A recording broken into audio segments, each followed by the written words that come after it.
Salut Stéphane, Bonjour Pablo. merci d'avoir accepté mon invitation. Stéphane, tu es pasteur, militant écologiste et tu viens de publier un ouvrage, ça s'appelle L'écologie, champ de bataille théologique aux éditions textuelles. Alors dans ton livre, tu t'intéresses à la place des imaginaires théologiques dans les combats écologistes, c'est-à-dire à la place des questions religieuses.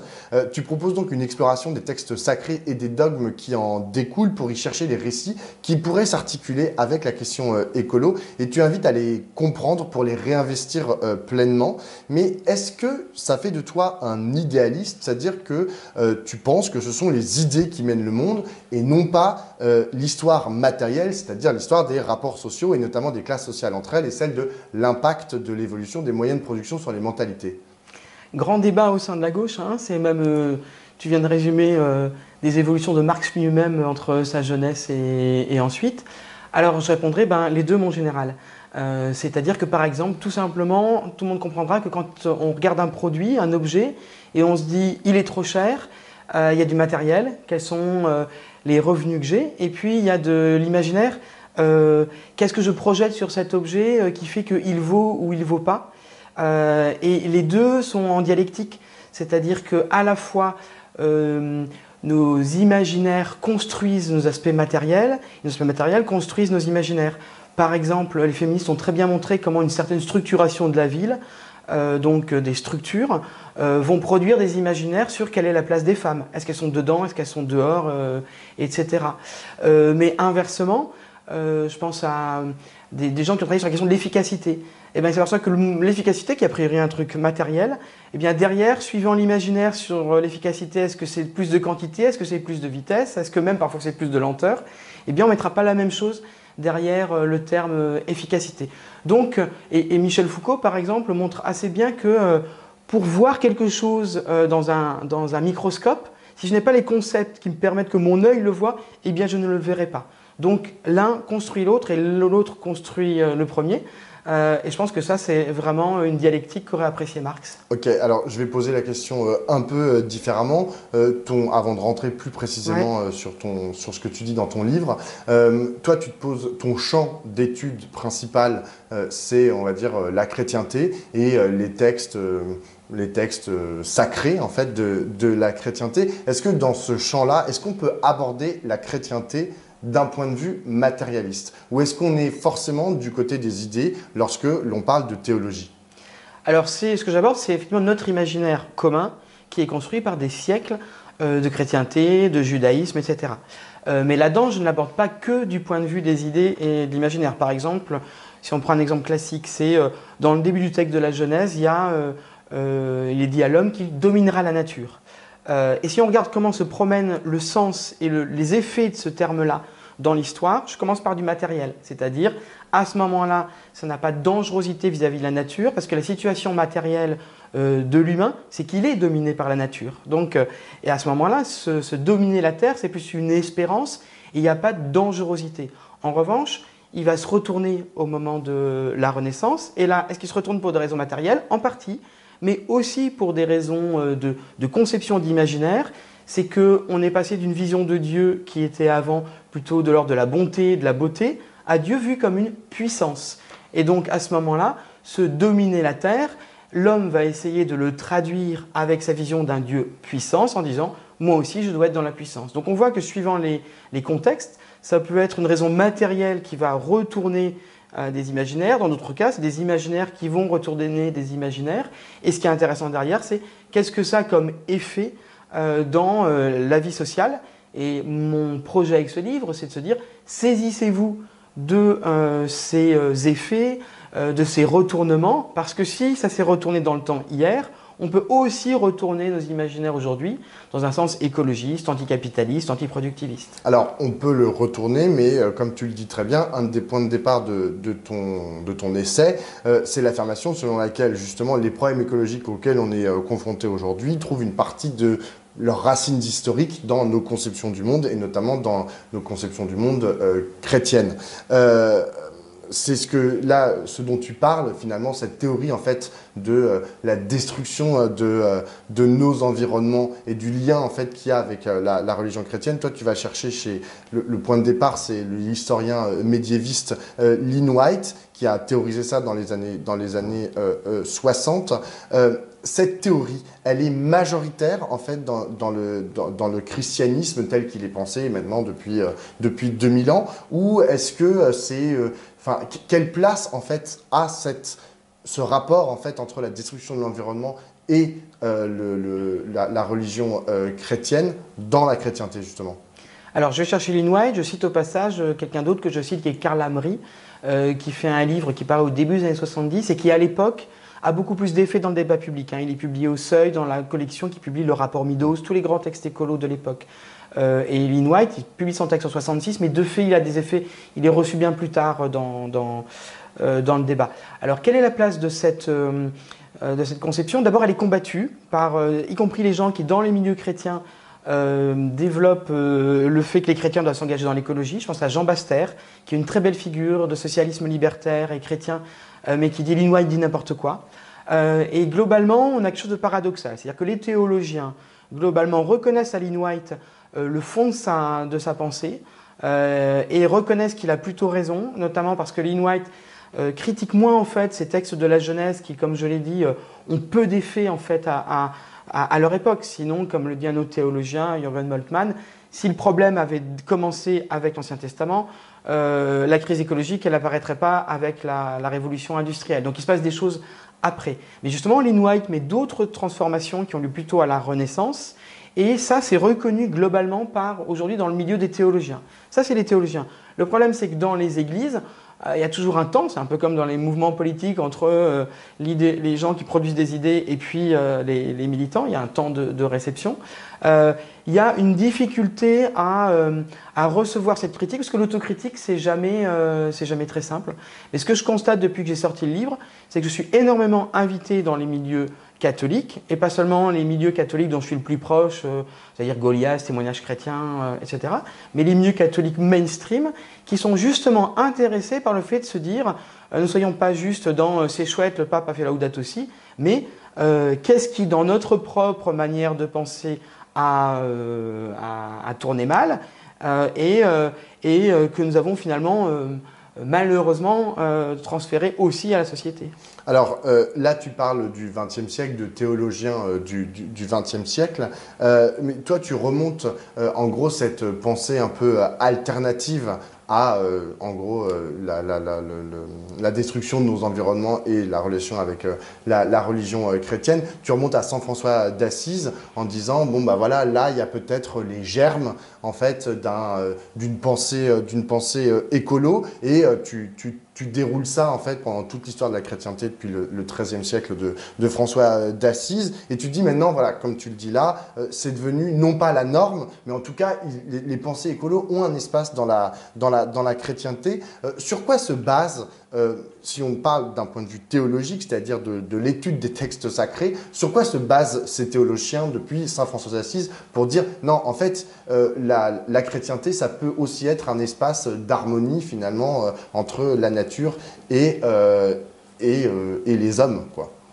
Alors je crois qu'il se base d'abord sur la propre histoire de la chrétienté, c'est-à-dire qu'on peut dire c'est plus compliqué, le texte montre que c'est plus compliqué, mais le livre, mais en gros que de l'Ancien Testament jusqu'à la Renaissance, on a plutôt, et Saint François d'Assise en est une figure, plutôt un christianisme qui cherche le vivre ensemble avec la nature, qui est plutôt dans une vision symbolique de la nature est miroir de Dieu, etc. C'est ce que dit encore Calvin. Donc ça c'est majoritaire, et ce qui est minoritaire c'est plutôt la vision prédatrice de la nature. Et donc, ce qu'on peut penser, c'est qu'après, on a au contraire ça se renverse, c'est les visions prédatrices qui deviennent dominatrices, et les visions favorables à la nature qui deviennent minoritaires. Donc, ils peuvent espérer de se dire que si ce qui hier était minoritaire, le prédateur, est devenu majoritaire ensuite, ce qui aujourd'hui est le minoritaire pourrait devenir le majoritaire demain. Et donc effectivement, c'est pour ça que je mets en avant toute une série de figures que je regroupe en 4 pelotes. La première pelote, c'est celle de François d'Assise, c'est-à-dire ce que j'appelle la pelote conviviale. Il y a toute une tradition, François d'Assise, des moines qui passent des alliances avec des ours pour protéger leur salade des chèvres qui voudraient les manger. Voilà, quand j'appelle convivial, c'est nous allons essayer de vivre ensemble, les humains et la nature, nous sommes des vivants du même vivant. Il y a une pelote que j'appelle anti-idolâtre, qui est celle qui illustre Jacques Ellul, qui maintenant, depuis les années 2000, grâce au courant de la décroissance, a été redécouvert. Et lui, il parle moins de la nature que des idoles qui défigurent la nature, qui défigurent l'humain et la société. L'argent, la technique, c'est surtout la technique, Ellul, mais aussi l'État.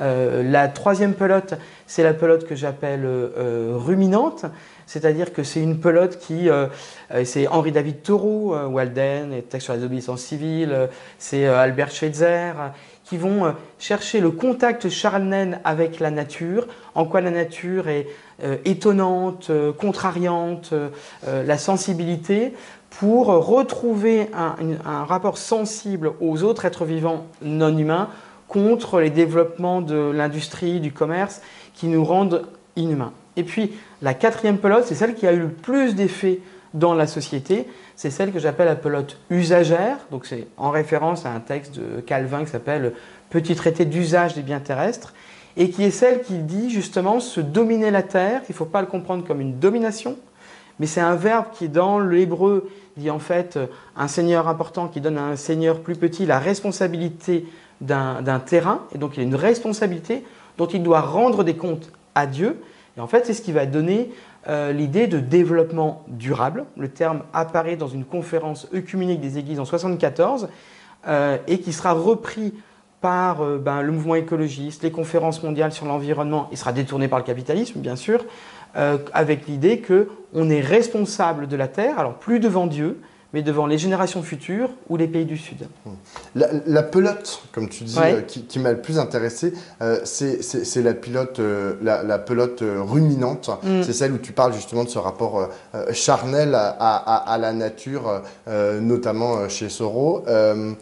Il y a une notion en fait dont tu ne parles pas, enfin si, que parfois tu mentionnes, c'est la notion d'ascèse. C'est-à-dire que, est-ce que pour toi, le rapport chrétien et on va dire plutôt positif à la nature passe par l'ascèse, ou est-ce qu'il peut passer par, alors c'est un truc, je ne sais pas si c'est très chrétien en fait, mais par la jouissance. Parce que moi, ce dont j'ai l'impression, c'est qu'aujourd'hui, ce qui domine beaucoup de nos désirs dans notre époque contemporaine, c'est la notion de jouissance. Est-ce que dans cette pelote ruminante, il y a un espace pour la jouissance ? Alors, c'est très intéressant comme question parce que l'ascèse, c'est vraiment le type même du théologème qui se retourne, quoi. C'est-à-dire que spontanément, l'ascèse, c'est je consomme peu, je vis simplement. Et donc, on se dit c'est spontanément écologique. Or, ce qu'on voit avec le calvinisme, c'est ce que montrent les critiques anti-calvinistes, et ils ont raison. Mais on le voit aussi dans quelque chose comme la Via Moderna à la même époque, c'est que le problème de l'ascèse, c'est que si j'économise, mais que ce que j'économise, c'est lié à une éthique du travail et de la production, et ben je le réinvestis et mon mode de vie ascétique produit au niveau de la société du productivisme. Et donc il y a ce que dit André Dumas, sur qui j'ai fait ma thèse, c'est que le christianisme a inventé successivement un ascétisme extramondain. Les moines. Et les moines ont à la fois un mode de vie ascétique écolo, mais ça va être un des moteurs du démarrage du capitalisme parce qu'ils créent des horaires de travail, ils ordonnent la nature et ils se mettent à produire.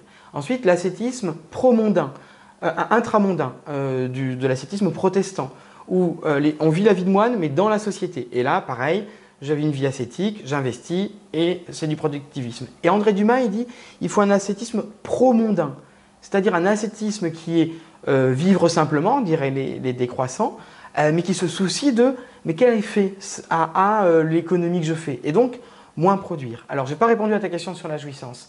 Je dirais que ça dépend, la question c'est quelle jouissance. Calvin, on a raison de démontrer comme quelqu'un un triste cire qui tapait sur les doigts des bourgeois de Genève quand il dansait. En revanche, je dis il faut renifler les fleurs.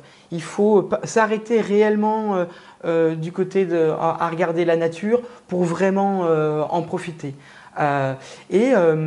Donc là, d'une certaine manière, il y a une jouissance. Il y a vraiment aller dans le plaisir. La question, le problème de la jouissance actuelle, c'est ce que montre assez bien Paul Ariès dans ses textes il y a une dizaine d'années, c'est que le risque, c'est celui de la jouissance immédiate qui donne un plaisir très rapide, qui fait que l'objet que j'ai pris, je le jette immédiatement après. La jouissance de la consommation. La jouissance de la consommation. Je pense qu'il y a dans l'ascétisme, dans les courants ascétiques chrétiens, notamment chez les grands spirituels, une réelle jouissance du rapport à des choses très profondes, à des choses qui seraient de l'ordre, qui rejoindraient ce qui se passe dans le chamanisme ou quand dans les années 70, les hippies prennent des champignons ou du LSD. La question c'est, est-ce que j'ai une...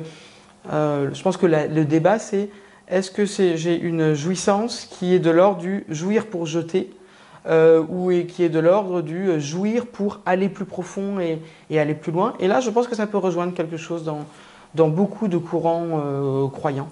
Alors, depuis Galilée, mais même avant et jusqu'à aujourd'hui, on associe souvent les espaces dont tu parles, ces spiritualités liées en fait à des églises organisées, à des espaces réactionnaires, parce qu'elles s'effraient. Alors, on a un peu parlé des avancées techniques, ça les a souvent effrayées, autant que sociales. Elles récusent autant la Terre qui tourne autour du Soleil que deux hommes puissent s'aimer. Ta conclusion, en quelque sorte, c'est que ceux et celles, enfin d'ailleurs pas tellement celles, c'est plutôt que ceux parce que tu cites majoritairement des hommes, il y a très peu de femmes qui sont citées dans ton livre, mais c'est parce qu'il y a peu de théologiennes, il y a beaucoup plus de théologiens. Donc ta conclusion c'est que ceux qui s'intéressent aux Écritures investissent le champ écologiste, ça peut être enrichissant. Est-ce que tu penses vraiment que ces espaces puissent ne pas être majoritairement réactionnaires? Est-ce qu'il n'y a pas une essence réactionnaire en fait dans les espaces dont tu parles? Alors, je veux dire d'abord que au moment où j'écrivais mon livre, il y avait eu l'excellent livre de Le génie lesbien d'Alice Coffin, et j'avais trouvé fantastique cette phrase qui avait eu tant de problèmes sur j'enlève tous les livres d'hommes de ma bibliothèque. Je me suis dit, j'ai essayé de faire un livre avec autant de femmes que d'hommes. Et j'ai échoué. Je suis allé chercher des femmes auteurs dont je pense que personne n'a jamais parlé dans le champ français, et j'en suis très content, mais j'ai échoué à faire autant d'hommes que de femmes. Parce que ce que je voulais voir, c'était autant de femmes que d'hommes. Qu'est-ce que ça change aux idées que je produis? Et je vois que ça a dévié un peu ce que j'aurais écrit initialement, mais pas suffisamment. Je ferai mieux la prochaine fois. Alors, je pense qu'il faut... j'ai fait un autre livre qui s'appelait « Les religions sont-elles réactionnaires ?» où je montre justement quels sont les éléments qui produisent la réaction dans le champ religieux. Un de ceux-là, c'est l'élément institutionnel. Et que je reprends en partie dans le livre sur comment la prédominance de l'institution qui prend petit à petit qui prend le pouvoir petit à petit sur l'effervescence du mouvement du Christ au départ, etc., produit de la réaction, y compris sur les questions écologiques. Donc je pense que là où l'institution est trop forte, on aura du mal à sortir d'institutions réactionnaires. Des fois, il y a des divines surprises, comme le pape François qui effectivement met un bazar actuellement dans l'Église catholique incroyable en poussant des choses très progressistes. Bien sûr qu'il ne va pas encore assez loin, par exemple, sur les questions LGBTQI, mais dans les associations chrétiennes LGBTQI, on lui sait gré de pousser les choses. Ce que je veux dire, ce qui pour moi me semble important, c'est de se dire, ces textes-là, ils n'appartiennent pas qu'aux croyants. Ils n'appartiennent pas qu'aux institutions.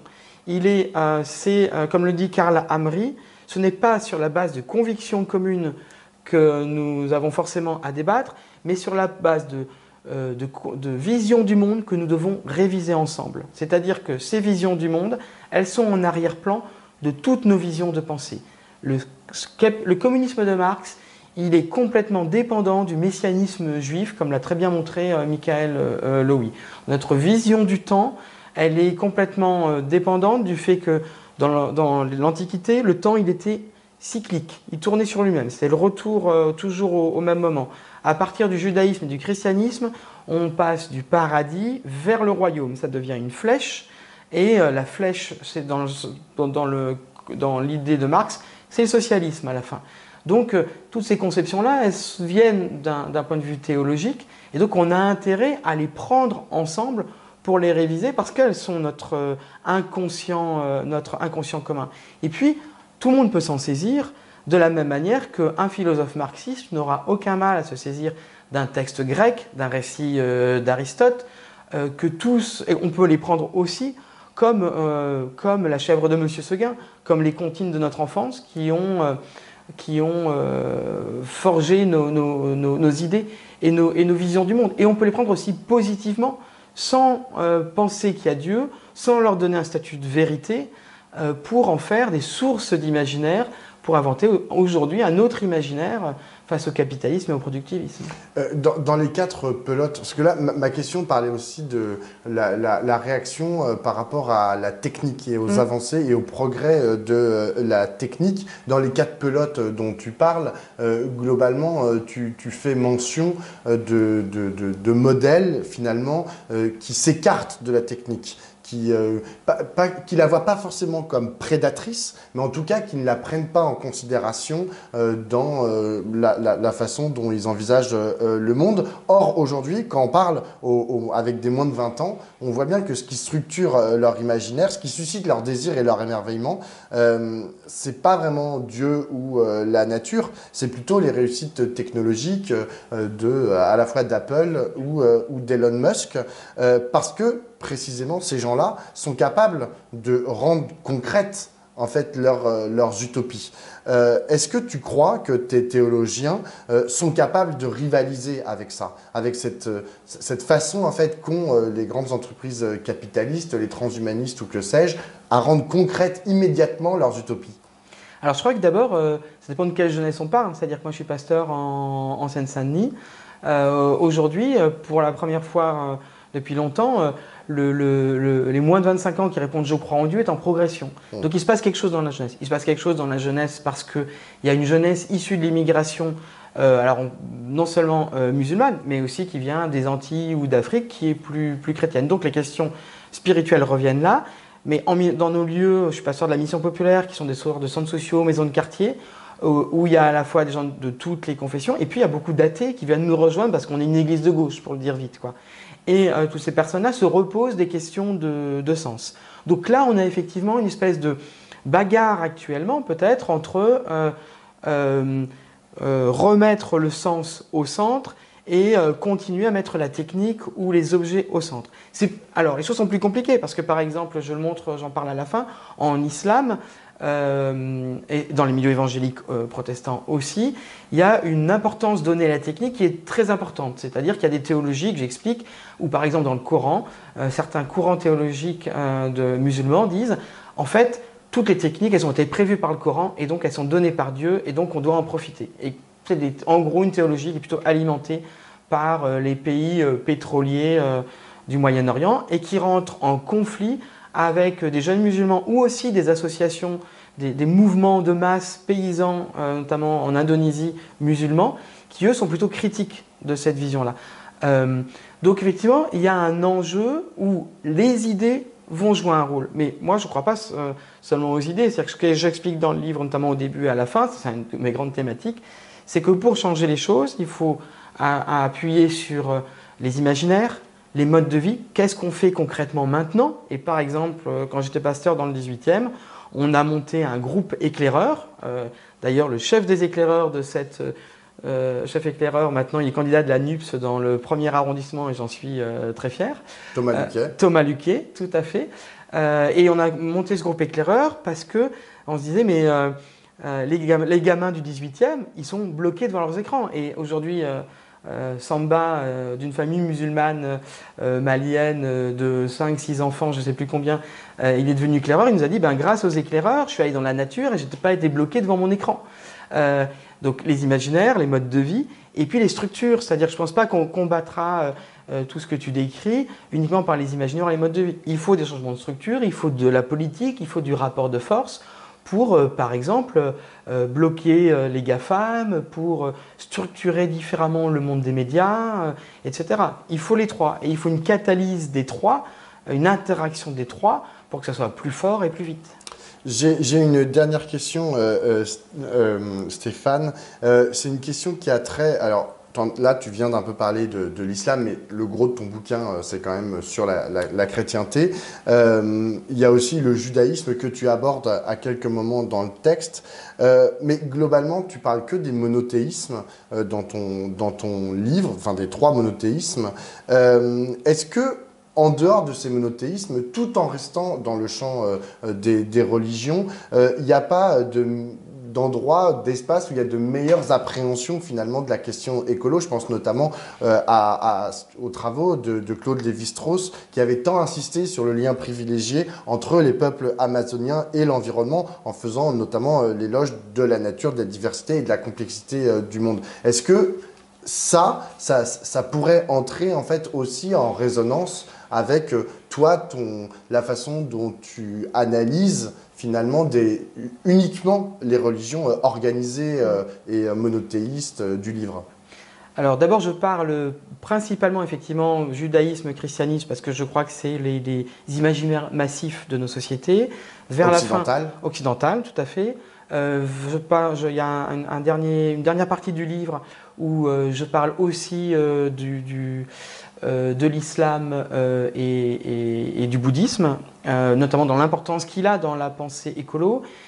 J'ai voulu le faire parce que c'est aussi la diversité aujourd'hui de nos sociétés et que notamment le bouddhisme joue aujourd'hui un rôle assez important avec la figure de Johanna Massier, l'éco-psychologie, dans toute une spiritualité qui naît de l'écologie, auquel je consacre une partie à la fin. Mais j'ai toujours une réticence à parler. Je pense que c'est les gens concernés qui parlent le mieux d'eux-mêmes. Et donc, je ne voulais pas parler de l'islam à la place des musulmans et du bouddhisme à la place des bouddhistes.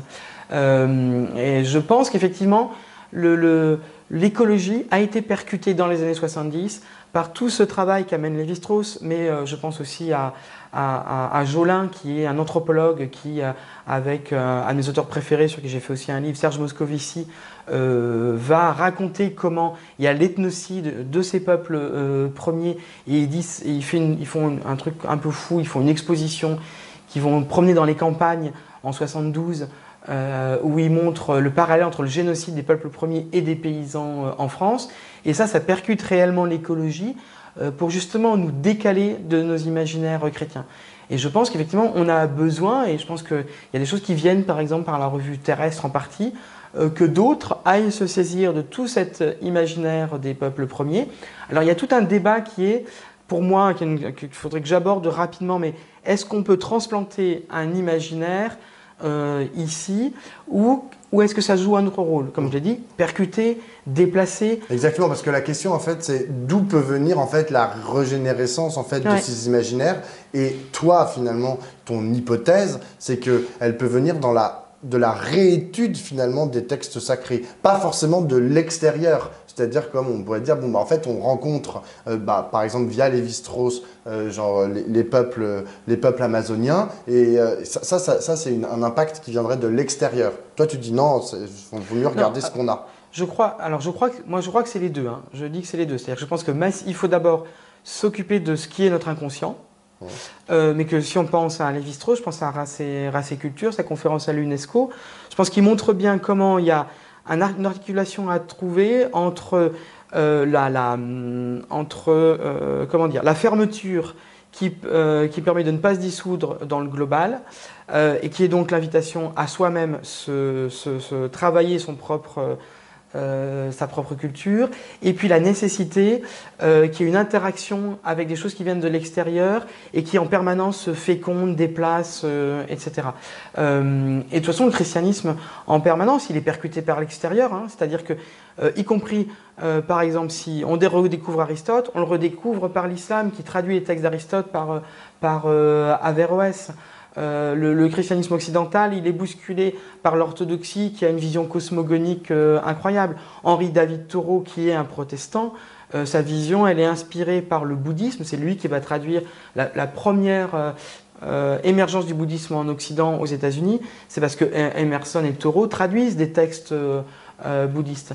Donc, il y a une interaction permanente. Et moi, je pense que c'est les deux, mais que dans nos visions où, à juste titre, on rejette le christianisme parce qu'il a été un fonctionnement institutionnel qui a en grande partie appuyé les dominations. On a tendance à aller chercher que à l'extérieur. Et moi je dis, il faut les deux. Moi je suis toujours ceinture et bretelles, fromage et dessert, mode de vie, structure et imaginaire. Merci beaucoup Stéphane. Merci beaucoup Pablo.